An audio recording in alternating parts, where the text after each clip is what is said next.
Hello, welcome to happy heart 1111। I hope आप अच्छे हैं। और आज का जो टॉपिक है वो ये है, the world isn't falling apart, it's falling into place. तो आज के टॉपिक के बारे में हम डिस्कस करते हैं और मेरे नोट्स रेडी हैं ताकि मैं टू द पॉइंट बात रखूं और क्लैरिटी के साथ आप लोगों तक पहुंचा सकूं और आपके माइंडसेट को सही डायरेक्शन दे सकूं ताकि हम एक हायर कॉन्शियस न्यू अर्थ को क्रिएट कर सके। तो अभी जो भी सिचुएशन है हमारी दुनिया की वो इस तरीके की हो रखी है कि सारे लोअर कॉन्शियस इमोशंस सबके माइंड में सरफेस में है, जहाँ फेयर है, एंजाइटी है, अनसर्टेनिटी है और वो सारे नेगेटिव इमोशंस जिसके कारण आप परेशान हैं और आपको लग रहा है कि अब आगे कुछ भी शायद सही नहीं होगा। तो इसी गलतफ़हमी को मैं दूर करने आई हूँ इस वीडियो के साथ ताकि आप समझ पाएँ कि सब कुछ सही हो रहा है। देखो, करंट टाइम्स में क्या है कि हम जानते हैं कि कुछ फॉलन सोल्स हैं या कुछ डार्क सोल्स हैं जिन्होंने इंटेंशनली हमारी दुनिया में केओस क्रिएट करके रखा हुआ है, डिस्ट्रक्शन क्रिएट कर रहे हैं। क्यों कर रहे हैं? ताकि वो मासेस को, यानी पूरी जो वर्ल्ड की जो पॉपुलेशन है उसको वो डिस्ट्रैक्ट कर सके सच से, यानी ट्रूथ से डिस्ट्रैक्ट कर सके। जो ये पूरा केओस है, मेहम है या जो भी ये हम डिस्ट्रक्शन होते हुए देख रहे हैं, ये एंड का साइन नहीं है, ये बिगिनिंग का साइन है। बिगिनिंग किस चीज़ का? न्यू ऑर्डर का, न्यू वर्ल्ड का, गोल्डन एज का, न्यू अर्थ का, आप कोई भी नाम उसे दीजिए। तो हमें पता है कि जब कुछ नया शुरू होता है तो हमेशा पुराना एंड होता है, तो वही अभी हो रहा है। अब न्यू अर्थ या न्यू वर्ल्ड या गोल्डन एज शुरू हो रहा है या हो चुका है, उसका फाउंडेशन स्टार्ट हो चुका है। हम ऐसा क्यों माने? ये तो कई सालों से बोला जा रहा है। ऐसा इसलिए मानना चाहिए, क्यों? क्योंकि इसके कुछ हमें सिम्टम्स दिखाई देते हैं कि जो नया अर्थ है या न्यू अर्थ है, हायर कॉन्शियस अर्थ है, या एक ऐसी दुनिया जहाँ पे सिर्फ higher conscious emotions, love, compassion, peace, bliss, इन सब की प्रेजेंस ही रहेगी। उसके कुछ फाउंडेशंस होते हैं, उसका कुछ बेसिस होता है, वो होता है ट्रूथ। वो ट्रूथ के ऊपर बेस्ड होता है, वो बैलेंस के ऊपर बेस्ड होता है, हायर कॉन्शियसनेस के ऊपर बेस्ड होता है, जहाँ की एनर्जी जो होती है वो हायर फ्रीक्वेंसी इमोशंस वाली फ्रीक्वेंसी होती है, जैसे कि love, joy, bliss, compassion, peace. यही एक नॉर्मल इमोशनल स्टेट रहता है सब सभी सोल्स का। तो इसीलिए क्या होता है कि जो लोअर कॉन्शियस एनर्जी है या लोअर कॉन्शियसनेस वाली जो इमोशंस हैं वो सरफेस में आती है सबसे पहले, क्योंकि उसको क्लेंस करना होता है, उसको रिमूव करना होता है। जब हम मेडिटेशन करते हैं तो हमारी जो हिडन डॉर्मेंट डार्क इमोशंस होती हैं या लोअर कॉन्शियसनेस वाली जो इमोशंस होती हैं, fear, lust, greed, jealousy, anger, hatred, पहले सरफेस में वो सारी इमोशंस आती हैं। और इसीलिए मेडिटेशन करते टाइम बहुत सारे लोगों को बहुत परेशानी होती है या डिस्कम्फर्ट फील होता है, क्योंकि पहले वो सारी जो गंदगी है वो सरफेस में आती है, उसकी क्लेंजिंग होती है और उसको रिमूव किया जाता है। तभी आप अपने ट्रू नेचर को एक्सपीरियंस कर पाते हैं, which is bliss, peace, love, compassion and harmony. तो जब गंदगी साफ होगी तभी तो आपको कपड़ा सफ़ेद दिखेगा। वैसे ही दुनिया में जितनी भी गंदगी है अभी वो सरफेस में आ रखी है, वो अभी हमें दिख रही है बहुत ज़्यादा मैग्नीफाई होके, क्योंकि अभी उसकी फाइनल क्लेंजिंग चल रही है। और इसीलिए जो हमारी जो पुरानी दुनिया थी वो किसके ऊपर बेस्ड थी? वो झूठ के ऊपर बेस्ड थी, वो मैनिपुलेशन के ऊपर बेस्ड थी, वो लो कॉन्शियसनेस इमोशंस के ऊपर बेस्ड थी, जैसे कि fear, lust, greed, jealousy, anger, hatred, जो मैंने अभी बताया। तो उसमें आपने देखा था कि जो लोग बेईमानी कर सकते थे, झूठ बोल सकते थे, जितना भी धोखाधड़ी, छल कपट कर सकते थे, वो बहुत आगे बढ़ते थे, उनको तरक्की बहुत मिलती थी। और हमारी ही दुनिया में जो कुछ सोल्स थी जो बहुत ही अच्छी थी, शुरू से ही उनका जो नेचर था वो हायर कॉन्शियस इमोशनल स्टेट में रहता था। उनको हमेशा ये फील होता था कि हम कितना भी अच्छा करें, बुरे लोग ही पनपते हैं या बुरे लोगों को ही तरक्की मिलती है। इस दुनिया में तो अच्छे लोगों की कोई जगह नहीं है। बट अभी आप देख रहे हैं कि जितने भी बुरे लोग हैं, जिन्होंने सारे जो मैनिपुलेशन, झूठ और धोखाधड़ी और जो भी इनकी गलत आदतें थी, उसके वजह से उन्होंने बहुत ज़्यादा जो है वेल्थ, प्रॉस्पेरिटी, सक्सेस अचीव करी थी, वो सब अभी एक्सपोज़ हो रहे हैं। सबकी सच्चाई सबके सामने आ रही है।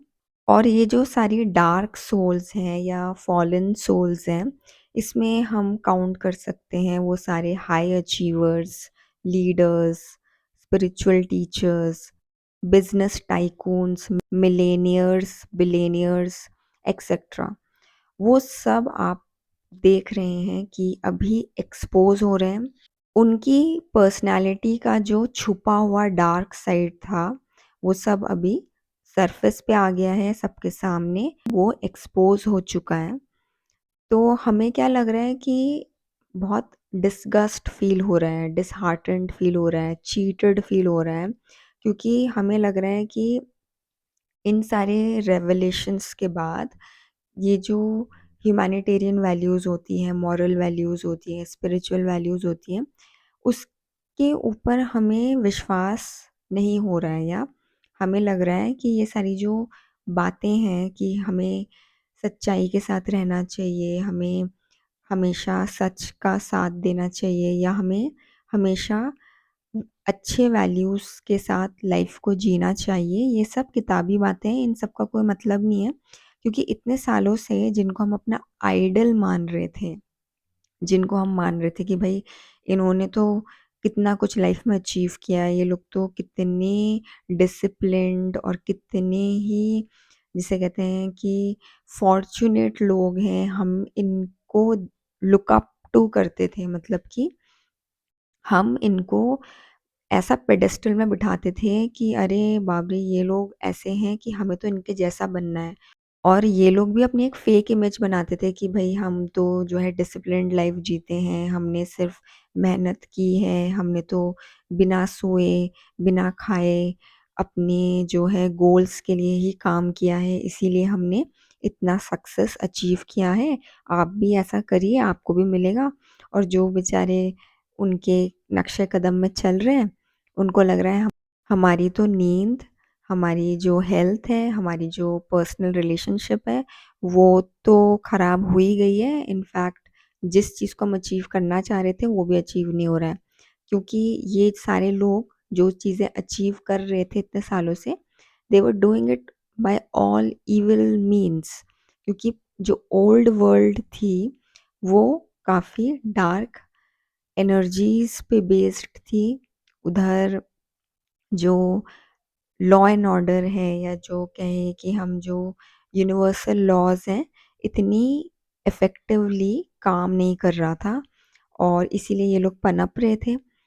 और आज हम इनकी सच्चाई जान के क्या सोचते हैं कि हम ओवरवेल्म्ड फील कर रहे हैं, स्केयर्ड फील कर रहे हैं, एंग्शियस और गुस्से में भी है कि ये जो एक्सटर्नल सिचुएशन हमारे सामने अभी दिख रही है या प्रकट हो रखी है, ये उन लोगों की वजह से है जिनके ऊपर हमने ट्रस्ट किया, जिनके ऊपर हमने एक रिस्पॉन्सिबिलिटी दे रखी थी कि ये लोग दुनिया में ऑर्डर मेंटेन करेंगे, सिस्टम मेंटेन करेंगे या लोगों के वेलबीइंग को ध्यान में रखते हुए ये अपने डिसीजंस लेंगे, एक्शंस लेंगे।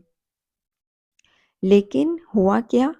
इन्हीं लोगों ने, जिनको हमने ये पावर या अथॉरिटी दी कि वो दुनिया को एक बेटर प्लेस बनाएंगे, ये लोग डिक्टेटर्स की तरह बिहेव करने लगे। ये लोग डिस्ट्रक्शन मेकर्स बने रादर देन डेवलपमेंट क्रिएटर्स।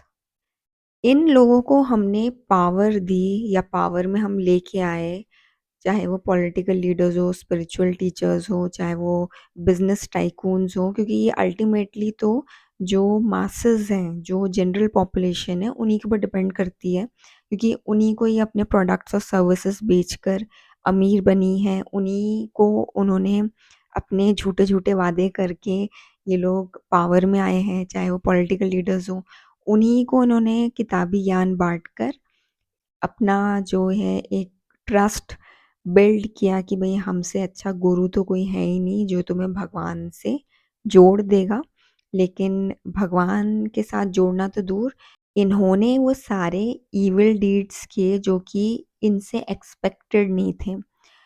तो इनका जो काम था वो ये था कि सेफ्टी, सिक्योरिटी और वेलबींग इंश्योर करना। किसकी? आपकी, मेरी, जो भी जनरल पॉपुलेशन है, जो भी कॉमन लोग हैं, जो lower strata of the society से बिलोंग करते हैं, जिनके पास इतनी पावर नहीं है, इतना इन्फ्लुएंस नहीं है जितना इन लोगों के पास है।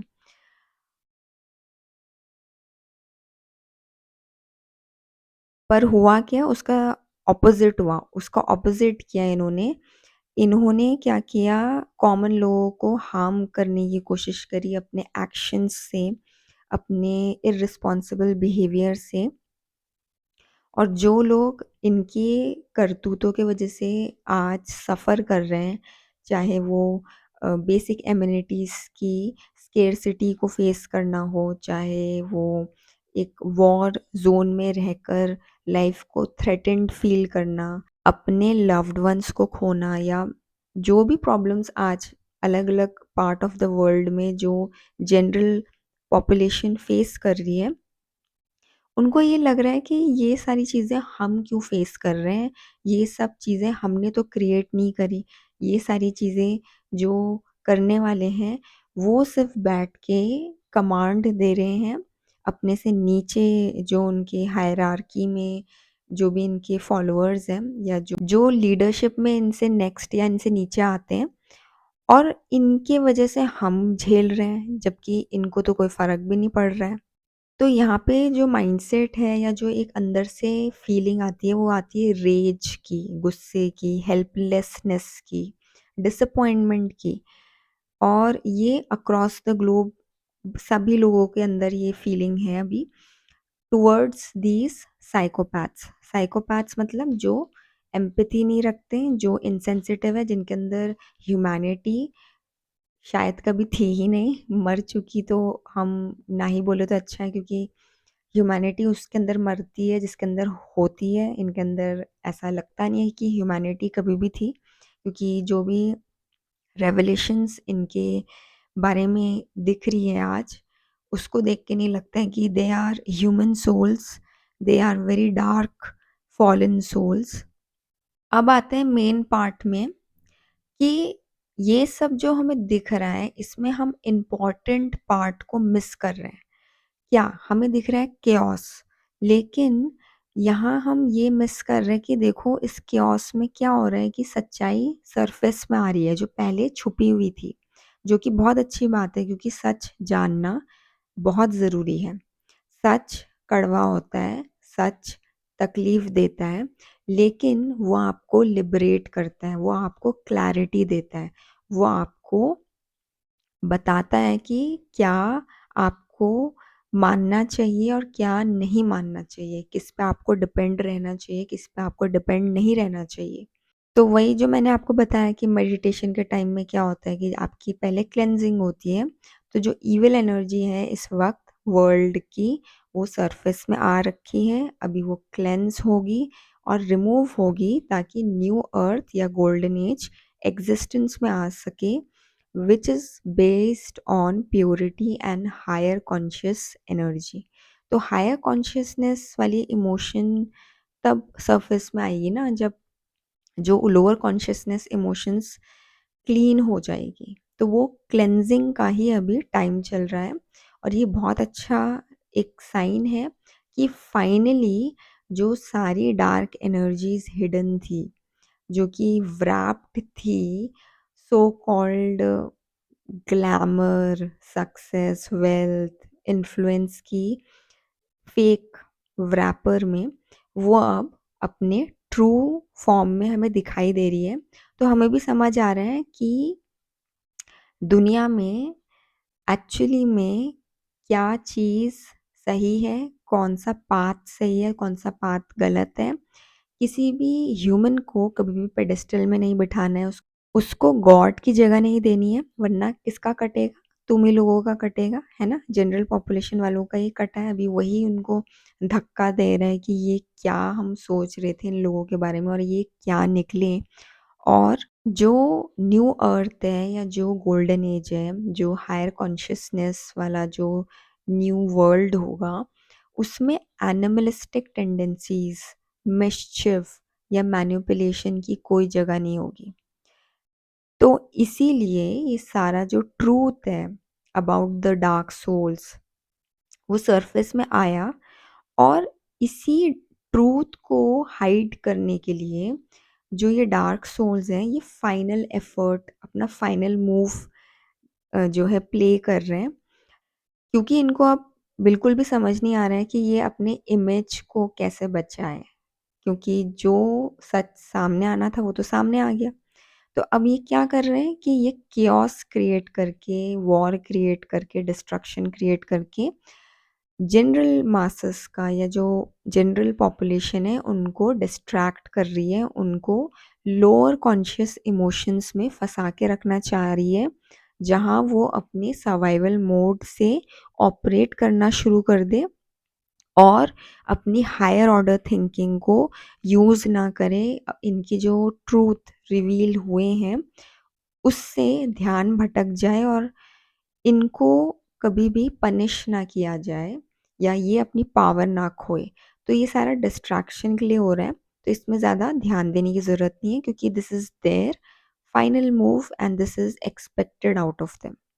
अब मिलियन डॉलर क्वेश्चन आता है कि सब कुछ स्टेबल कैसे होगा, सब कुछ सही कैसे होगा? अभी तो सब कुछ केओटिक है, अभी तो सब कुछ अनस्टेबल है। तो इसका जो सीक्रेट है वो आपके अंदर है। कैसे?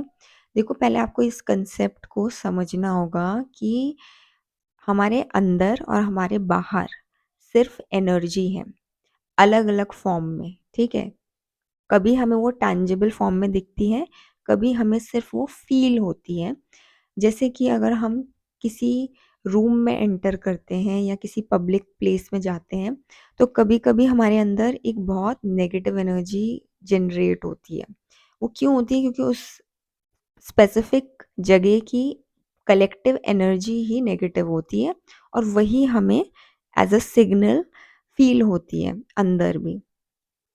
और वैसे ही जो है हमारे अंदर अगर नेगेटिविटी है, हमारे अंदर ऑलरेडी प्रिजम्पशंस हैं, प्रेजुडाइज हैं, या हमारे अंदर नेगेटिव परसेप्शंस हैं लोगों को लेके या जगह को लेके या किसी भी एक एस्पेक्ट को लेके, तो क्योंकि हमने नेगेटिव ग्लासेस पहन रखे हैं तो हमें पूरी दुनिया ही नेगेटिव दिखती है, हमें एविडेंसेस ही नेगेटिव मिलने लगते हैं।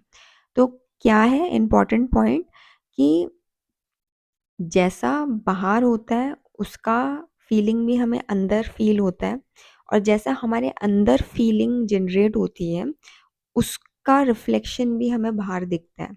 यानी हमारे अंदर भी एनर्जी है, हमारे बाहर भी एनर्जी है, और दोनों ही एनर्जी एक दूसरे को इफ़ेक्ट करते हैं। अब ये पॉजिटिवली भी इफ़ेक्ट कर सकते हैं और नेगेटिवली भी इफ़ेक्ट कर सकते हैं। अब ये समझो कि जो आउटर वर्ल्ड की जो एनर्जी है या आउटर वर्ल्ड में जो भी सिचुएशन हो रहे हैं, उसका कंट्रोल हमारे अंदर नहीं है, हमारे पास नहीं है कि हम ये सोचें कि भई बाहर सब कुछ हम सही कर दें किसी तरीके से, तो वो हम नहीं कर सकते, हम अच्छी तरह से जानते हैं। लेकिन हमारा इनर वर्ल्ड हमारे कंट्रोल में है, यानी हम अंदर से कैसे फ़ील कर रहे हैं, वो हमारे कंट्रोल में है। और ये कैसे है हमारे कंट्रोल में, वो इस बात पे डिपेंड करता है कि हम कौन से थॉट्स सेलेक्ट कर रहे हैं, जिसके कारण एक स्पेसिफिक फीलिंग हमारे अंदर जनरेट हो रही है। तो इसीलिए इम्पॉर्टेंट है कि हम अपने थॉट्स को केयरफुली सेलेक्ट करें और वही थॉट सेलेक्ट करें जैसा फीलिंग हम लेना चाहते हैं अंदर से, जैसा फीलिंग हम जनरेट करना चाहते हैं। और हमारे जो थॉट्स हैं, उसका सिलेक्शन डिपेंड करता है हमारा सोर्स ऑफ इंफॉर्मेशन में, हमारा सोर्स ऑफ एंटरटेनमेंट में, हमारा सोर्स ऑफ सॉन्ग्स, न्यूज़ या सिंपल वर्ड्स में जो भी इनपुट हम ले रहे हैं, उस इनपुट को केयरफुली सेलेक्ट करो ताकि हमारे माइंड में वैसे ही थॉट्स क्रिएट हो और वैसी ही फीलिंग एज अ रिज़ल्ट हम फील कर पाएँ। ठीक है? और इस तरीके से हम अपने इनर वर्ल्ड की जो फीलिंग है या एनर्जी है, उसको हम कंट्रोल कर सकते हैं और एज़ अ रिज़ल्ट वैसा ही रिफ्लेक्शन बाहर हमें दिखाई देने लगेगा एज़ अ कलेक्टिव कॉन्शियसनेस। मतलब कि जब हम कलेक्टिवली अच्छी फीलिंग ही अपने अंदर जनरेट करेंगे, तो बाहर भी जो वर्ल्ड है वैसे ही रिफ्लेक्ट होने लगेगा, वैसा ही एनवायरनमेंट बाहर का होने लगेगा। तो जो भी क्योस है, जो भी डिस्ट्रक्शन, जो भी अनसर्टेनिटी, फेयर अभी हमें बाहर दिख रहा है, वो हम ट्रांसफॉर्म कर सकते हैं by collectively creating a higher consciousness of those feelings or those emotions which would create a balance in the outer world, which will bring the new world into existence। क्योंकि न्यू वर्ल्ड जैसा मैंने कहा वो based है higher conscious emotions में और oneness में। तो कुल मिला के बात ये है कि बाहर अभी कितना भी अनसर्टन हो मामला, कितना भी अजीब और गरीब लग रहा हो और कितना भी डरावना सा एक दृश्य हमें दिखाई दे रहा हो, इवेंचुअली अगर हम सभी सोल्स मतलब एक-एक सोल अगर डेलिबरेटली अपनी अंदर की जो एनर्जी है, अपने अंदर की जो फीलिंग है, अपने अंदर की जो थॉट है, उसको हायर कॉन्शियसनेस में लेके जाएँ bye paying attention or focusing on those inputs which would help us to generate nothing but only higher conscious emotions of love, compassion, peace, harmony और जितनी भी अच्छी-अच्छी वाली फीलिंग्स हैं, तो बाहर भी हमें उसका रिफ्लेक्शन दिखने लगेगा बिकॉज़ अंदर भी जो एनर्जी है वो भी बाहर की एनर्जी को इफ़ेक्ट करती है, जैसे बाहर की एनर्जी हमारे अंदर को इफ़ेक्ट कर रही है। So it goes both the ways. यानी अगर अभी बाहर डर का माहौल बना हुआ है तो हमें अंदर से डर लग रहा है और हमें अंदर से अनसर्टन फील हो रहा है फ्यूचर के बारे में, तो अगर हम अंदर चीज़ें स्टेबल कर लें और एक अच्छी वाली फीलिंग कलेक्टिवली जनरेट करने लग जाए, तो बाहर भी एनर्जी उसी तरीके से रिफ्लेक्ट होने लगेगी या शो अप होने लगेगी। तो आई होप आपको आज की पूरी बात अच्छे से समझ आ गई होगी कि the world isn't falling apart, it's falling into place. और कैसे वो पूरा मैंने समझाया है और आपका इसमें क्या कंट्रीब्यूशन है इंडिविजुअली, वो भी मैंने आपको समझा दिया है, तो आप उसको फॉलो करना शुरू करिए और बाहर के ड्रामे में खुद को इन्वॉल्व मत कीजिए, खुद को डिस्ट्रैक्ट मत होने दीजिए। क्योंकि आप एक कॉमन सेंस लगाइए कि आपके चिंता करने से, घबराने से, डरने से, गुस्सा होने से वैसे भी बाहर की सिचुएशन सही नहीं होने वाली है। इनफैक्ट वो और भी उस अनसर्टेन सिचुएशन को एम्प्लीफाई कर देगी, क्योंकि जैसा आप अंदर से सोचोगे बाहर की दुनिया भी वैसे ही होने लगेगी। और सोचो इस वक्त अगर कलेक्टिवली मेजॉरिटी लोग अगर नेगेटिव ही अंदर से सोच रहे हैं तो बाहर चीज़ें और भी ज़्यादा एक्सकलेट होने लगेगी ऑन द नेगेटिव डायरेक्शन। पर वहीं अगर आप अपने अंदर की फीलिंग किसी तरीके से करेज को डेवलप करके स्टेबल लेके आ सके by giving your self deliberately the good inputs, यानी कि आप वॉर रिलेटेड न्यूज़ में एंगेज नहीं रहेंगे, आप अननेसेसरी जो भी डिस्कशन और डिबेट्स हो रही हैं इस पूरे बाहर के कियोस्क के बारे में उसको नहीं सुनेंगे। रादर आप सेलेक्टिव होके वो इनपुट्स अपने आप को देंगे जो कि आपको एक हायर कॉन्शियस इमोशंस को जनरेट करने में हेल्प करता है। then you will positively contribute in establishing the new earth, the new world order, the higher conscious earth where everything is based on oneness, everything is based on harmony.